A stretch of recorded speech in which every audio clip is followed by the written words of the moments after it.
नमस्कार।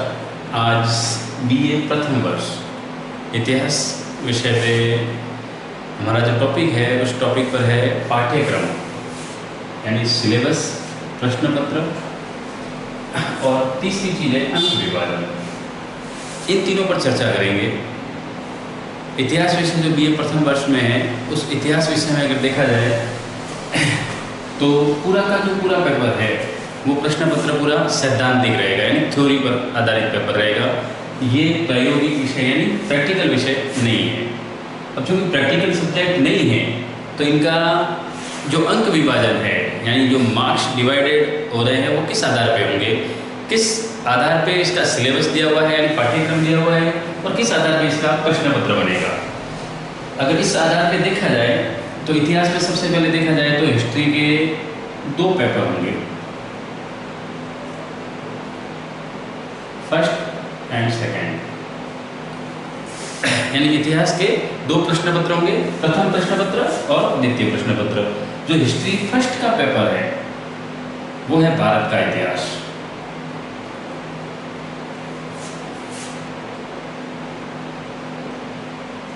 और इतिहास कौन सा है? प्राचीन इतिहास।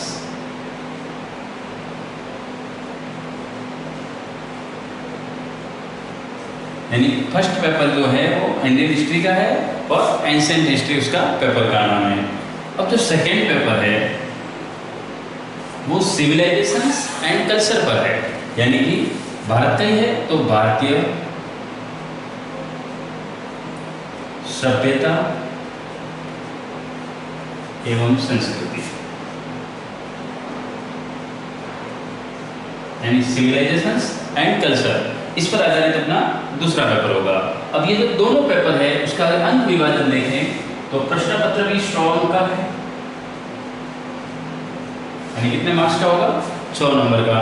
और भारतीय सभ्यता एवं संस्कृति भी कितने अंक का है?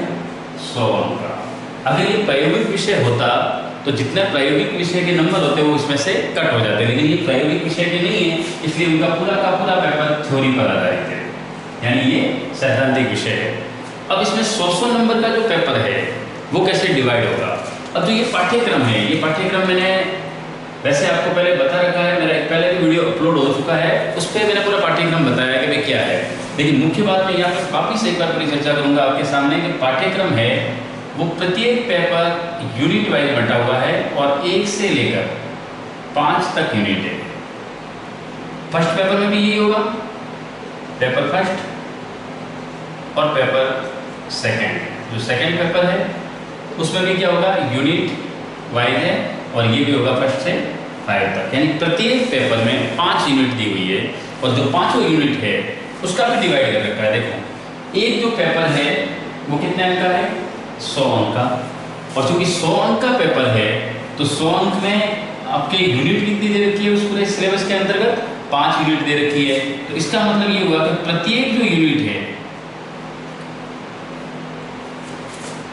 हिंदी में इसको इकाई कहते हैं, तो प्रत्येक इकाई यानी यूनिट कितने अंक की हुई? 20 अंक की, यानी बराबर भागों में बांटा हुआ है। 100 नंबर में 5 से डिवाइड कर दिया 100 अंक को, तो 20 अंक की एक यूनिट होती है। यानी 5 यूनिट में जो पेपर पूरा डिवाइड है उस पेपर में एक यूनिट 20 अंक की है और 5वां यूनिट क्लियर होती है, तब अपने 100 अंक पूरे होंगे। तो इसका मतलब प्रत्येक इकाई से कितने अंक? 20 अंक से। तो पहले पेपर में भी 5 यूनिट है और 5 यूनिट है मल्टीप्लाई 20 अंक है तो 100 नंबर का पेपर हो गया। और सेकेंड भी कितने का हो गया? 5 यूनिट है, प्रत्येक यूनिट 20 नंबर की है तो 20 मल्टीप्लाई 5 कितना हो गया? 100। तो 100 नंबर के दोनों पेपर हो गए।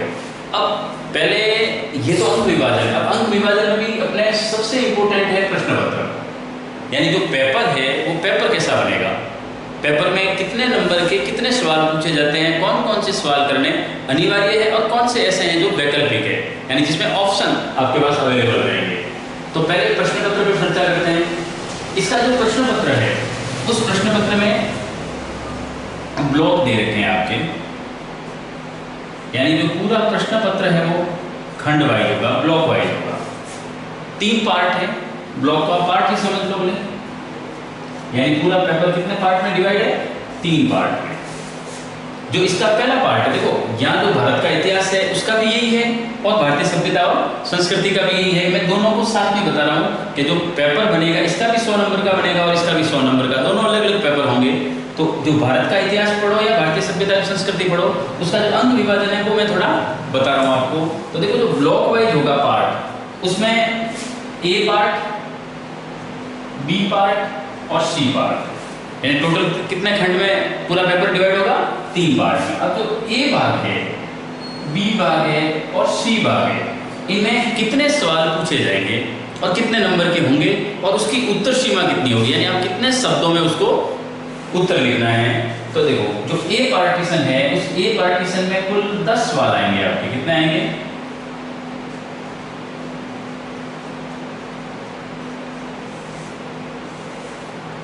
ए पार्ट में कितने सवाल आएंगे? 10 सवाल आएंगे। 10 सवाल में से प्रत्येक सवाल 2 नंबर का है, तो टोटल कितने अंक हुए?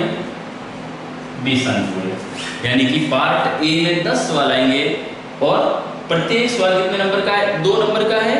टोटल पार्ट ए 20 अंक का होगा और 10 के 10 करने अनिवार्य है आपको। इसकी जो शब्द सीमा है वो आपके 50 शब्द है, यानी आप 50 शब्दों में अधिकतम इसका उत्तर दे सकते हो। यानी ये एक प्रकार से देखा जाए तो अति लघुत्तरात्मक प्रश्न है, यानी बहुत शॉर्ट आंसर देना है इनका, जो जितना पूछा गया है उसी चीज को डिफाइन करना है वहां।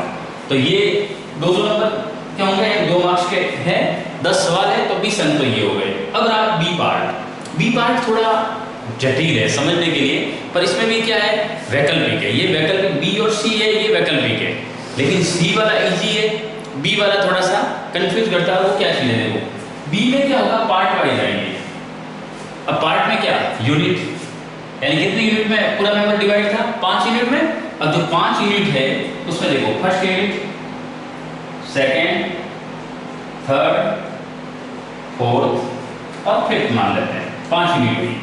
ठीक है। अब जो 5 यूनिट है उसमें देखो हर एक यूनिट में, यानी प्रत्येक यूनिट में 2 सवाल होंगे। कितने होंगे? 2 सवाल। जैसे देखो मैंने यहाँ लिख दिया ये फर्स्ट, इसको लिख दिया और इसको लिख दिया और या अथवा, और फिर लिख दिया सेकंड। ये क्वेश्चन हो गया।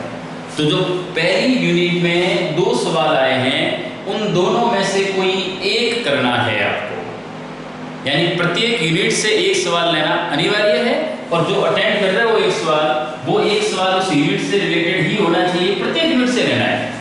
दूसरी यूनिट में भी वापस ऐसा कैसा होगा? 3 और 4, फिर इसमें भी यही होगा 4, 3 और 4 या 5 और 6 हो जाएंगे, और फिर चौथी में 7, 8 और पांचवी में 9, 10। यानी कि पार्ट बी में मैं यहां बता देता हूं आपको, जो पार्ट बी पूछा जाता है वो कितने का पूछा जाएगा? 5 सवाल करने हैं, प्रत्येक सवाल 7 अंक का होगा, तो कितने हो गए? 35 अंक। यानी पार्ट बी कितने नंबर का है? 35 नंबर का, जबकि पार्ट ए कितने का था? 20 नंबर का था। अब पार्ट बी में क्या है? देखो पार्ट ए में क्या था? 10 सवाल आएंगे, 10 के 10 करने जरूरी है। पार्ट बी में कितने सवाल आएंगे? 10 सवाल आएंगे। कितने आएंगे? 10। आपको अटेंड कितने करने हैं? 5 करने हैं। कितने करने हैं? और प्रत्येक सवाल जो है वो 7 नंबर का होगा, तो यानी 10 में से कोई भी 5 करने, यानी इसका मतलब यहाँ ऑप्शन है अपने पास, और जो ऑप्शन है यानी विकल्प दे रखे हैं, तो जो 5 सवाल करने हैं वो प्रत्येक सवाल 7 नंबर का है, तो 5 और 7 मल्टीप्लाई कितना हो जाएंगे? 35। तो ये 35 पे होगा। लेकिन ये भी यहाँ ध्यान रखना है कि 10 में से कोई भी 5 नहीं करने। ये मैंने पहले भी बता दिया कि आपको यूनिट वाइज चलना है, प्रत्येक यूनिट को भी अटेंड करना है और प्रत्येक यूनिट से एक एक सवाल लेना है। ऐसा नहीं कि 2 इसके ले लिए, फिर 2 इसके और एक आगे वाला ले लिया और बाकी वाले छोड़ दी, ऐसा नहीं है। प्रत्येक यूनिट को अटेंड करना जरूरी है। यानी पहली यूनिट से कोई एक लो, फिर दूसरी यूनिट में जाओ, दूसरी यूनिट में जो भी आपको क्लियर आ रहा है उसको करो आप। तो इसका मतलब दूसरी यूनिट में से एक आपने चॉइस कर ली, तीसरी में से एक कर ली, चौथे में से एक और एक, पांचवें में से, यानी हर यूनिट में 2 सवाल होंगे और दोनों में से कोई भी एक करना अनिवार्य है। तो इसका मतलब सवाल तो 10 ही होंगे 5 यूनिट में, 2-2 के हिसाब से, पर अटेंड कितने करने हैं? 5, और 5वें यूनिट तक जाना जरूरी, ये ध्यान रखना है। कोई भी 5 नहीं कर सकते, प्रत्येक यूनिट से एक एक लेना जरूरी है। तो ये हुआ पार्ट बी। अब क्या है पार्ट सी? ये इंपॉर्टेंट है थोड़ा। सबसे अधिकतम नंबर का है। पार्ट सी है, इसमें आपके सामने ये है कि इसमें 5 सवाल होंगे, ठीक है।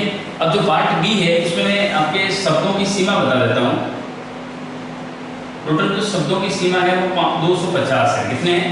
यानी 250 शब्दों में आपको उत्तर देना है। किसका? पार्ट बी का। जबकि यहाँ कितना उत्तर देना था? 50 शब्दों में। यहाँ 250 शब्दों में उत्तर दोगे तब जाकर के आपके 7 नंबर कवर होंगे। अब देखो यहाँ पार्ट सी में क्या है, कितने सवाल आएंगे टोटल? 5 सवाल आएंगे। अब इन 5 में से कोई भी 3 करने हैं, कोई भी 3 आपको अटेंड करने हैं। क्लियर? यानी क्या होगा, पार्ट ए में 10 आएंगे, 10 के 10 करने अनिवार्य है और प्रत्येक 2 नंबर का है तो 20 अंक हो गए। पार्ट बी में 10 आएंगे लेकिन यूनिट वाइज आएंगे वो, part unit first, unit second, unit third, unit fourth और यूनिट फिफ्थ। प्रत्येक यूनिट में 2 सवाल दिए हुए होंगे और दोनों में से कोई भी एक आपको करना है और इस प्रकार हर यूनिट से एक लेते हुए 5 करने हैं और 7 नंबर का होगा तो 35 नंबर उसके हो गए। अब जो पार्ट सी है उसमें 5 सवाल है और इसमें एक शर्त है कि इसमें आपके पास सबसे बढ़िया विकल्प है कि जो भी आपको आते हैं उसमें से कोई भी 3 करने जरूरी है। कितने करने हैं? 3 करने हैं। 5 में से कोई भी 3 करो। यहाँ कोई यूनिट की बाध्यता नहीं है, लेकिन पार्ट बी में यूनिट की बाध्यता है, यानी यूनिट वाइज ही चलना पड़ेगा। करने जरूर हर यूनिट में से 2 में से 1 करना है, लेकिन यूनिट में भी अटेंड करनी जरूरी है, प्रत्येक यूनिट तक जाना जरूरी है। पर पार्ट सी में आप 5 सवाल दिए होंगे, उसमें से कोई भी 3 करने हैं और 3 करोगे तो एक क्वेश्चन 15 नंबर का है और 3 करोगे तो 45 यहाँ हो जाएंगे। और जो ये 45 हुए इनमें जो शब्दों की लिमिट है, यानी कितने शब्दों में उत्तर देना है, यहाँ 500 शब्दों में आपको उत्तर देना पड़ेगा। यानी जितना यहाँ 7 नंबर के लिए मेहनत की उससे डबल यहाँ लिखना है, तो 500 शब्दों में उत्तर दोगे तब जाकर के आपका पार्ट सी होगा। तो कितना हुआ? एक सवाल कितने अंक का है? 15। करने कितने हैं? 3 ही करने हैं। आपको 5 दिए हुए होंगे, उसमें से कोई भी 3 करने हैं और 3 करोगे तो कितने अंक हो गए? 45, 20 और 35 कुल अंक हो गए 100। कितने हो गए? 100 अंक हो गए आपके। इस प्रकार ये पूरा पेपर आएगा, 100 अंक का आएगा। अब मैं ये भी बता देता हूँ कितने टाइम पीरियड में आपको पूरा करना है। ये ध्यान रखना, समय इसका 3 घंटे है। 3 आवर्स में आपको ये पूरा काम कंप्लीट करना है। कितने घंटे में करना है? 3 घंटों में आपको पूरा पेपर करना होगा 100 अंक का, जिसमें part A, part B, part C. Part A compulsory है, यानी उसके जितने भी कंपलसरी 3 पार्ट है, लेकिन पार्ट ए के जो क्वेश्चंस है वो सभी कंपलसरी है क्योंकि उसमें कोई विकल्प अपने पास नहीं है। 10 के 10 अटेंड करने हैं। पार्ट बी में विकल्प है लेकिन यूनिट को पाबंद किया गया है, यूनिट मैंडेटरी है, प्रत्येक यूनिट तक जाना आपको जरूरी है। दोनों में से कोई एक करना है। और पार्ट सी में खुले ऑप्शन पड़े हैं, 5 दिए हुए होंगे और उसमें से कोई भी 3 करने हैं। इस प्रकार अपने 100 अंक का पेपर पूरा होगा। और जो 100 अंक का एक पेपर हो रहा है, इस प्रकार दूसरा पेपर होगा वो भी 100 अंक का होगा और इसी प्रोसेस पर पूरा आधारित है। तो इसका मतलब 100 के 2 पेपर होंगे और 200 अंक होंगे। इस प्रकार आपके बीए में, जैसे बीए में जो पार्ट फर्स्ट है, यानी बीए फर्स्ट ईयर, ठीक है। अब बीए पार्ट फर्स्ट में आपके क्या होगा? 3 ऑप्शनल सब्जेक्ट है। कितने हैं? यानी वैकल्पिक विषय 3 है और जो तीनों विषय है उसमें तीनों में प्रत्येक में 2 पेपर होंगे। यानी जैसे आपने हिस्ट्री ली, हिस्ट्री में भी फर्स्ट सेकंड, जैसे किसी ने हिंदी ली है तो उसके भी फर्स्ट सेकंड, किसी ने होम साइंस तो उसमें भी फर्स्ट सेकंड, ज्योग्राफी लो तो भी फर्स्ट सेकंड। यानी वैकल्पिक विषय आपके 2 पेपर के होंगे और दोनों पेपर में जो आप ये ले रहे हो इन दोनों के 100 अंक के 2 पेपर करने हैं। तो जो 3 विषय ही आप अधिकतम ले सकते हो, तो ये जो 3 विषय लिए उसके आधार पे आपका बीए पार्ट का पूरा अंक है वो 600 नंबर का होगा। तो आपके जो भी नंबर काउंटेबल होंगे, यानी जिनकी काउंटिंग होगी, आपके मार्किंग जुड़ेगी, वो होगी 600 नंबर की। यानी 3 सब्जेक्ट है, प्रत्येक सब्जेक्ट 200 का होगा क्योंकि 2 पेपर होते हैं 100 के, तो 200 हो गए हिस्ट्री के, 200 हिंदी के, 200 होम साइंस के जैसे हो गए। तो ये टोटल कितने का हो गया? 600 अंक का हो गया। क्लियर? अब देखो ये तो अपना पूरा प्रश्न पत्र था। प्रश्न पत्र के बारे में मैंने बता दिया और आपका पूरा प्रश्न पत्र का अंक विभाजन भी बता दिया। इसके साथ साथ देखो जो पाठ्यक्रम है, पाठ्यक्रम हमने आपके जो ऑनलाइन ग्रुप बना हुआ है उस ग्रुप में पूरा सिलेबस पीडीएफ फाइल में आपके भेज रखा है। फिर भी मैं आपको ये भी बता देता हूँ कि आप जब डिस्क्रिप्शन देखोगे बीए पार्ट फर्स्ट वाला तो उसमें भी आपके ये अवेलेबल रहेगा। आप जैसे कॉलेज का जो ऐप बना हुआ है आराधना डिग्री कॉलेज का, उस ऐप में भी जाओगे तो वहाँ भी आपको पूरा सिलेबस मिल जाएगा, पीडीएफ वहाँ अवेलेबल है आपके लिए। तो पाठ्यक्रम उसमें देखे, पर पाठ्यक्रम को जो डिवाइड किया गया है वो 5 यूनिट में किया गया है। तो इस चीज़ पर आप थोड़ा फोकस करना, ये है प्रश्न पत्र पूरा। तो इसी पर आधारित आपके प्रश्न पत्र होंगे। कल से हम जो ये प्रश्न पत्र मैंने पूरा समझा दिया आपको, अब इसी प्रोसेस पे सवाल होंगे। तो मैं कल से अपने बीए पार्ट फर्स्ट के यानी हिस्ट्री के जो टॉपिक्स है उस पर एक एक करके अपन टॉपिक्स शुरू करेंगे। जो पहले वीडियो बन रखे हैं उनके अलावा जो वीडियो नहीं बन रखे हैं उनको पहले प्राथमिकता दी जाएगी, पहले वो वीडियो बनाए जाएंगे जो अभी उपलब्ध नहीं है, तो उनकी वीडियो में बनाने शुरू कर रहा हूँ। ठीक है, तो ये पूरा प्रश्न पत्र इस पर आपको फोकस करना है। क्लियर? थैंक्स सर के लिए। कल के लिए नई क्लास में अपन उपलब्ध होंगे। धन्यवाद।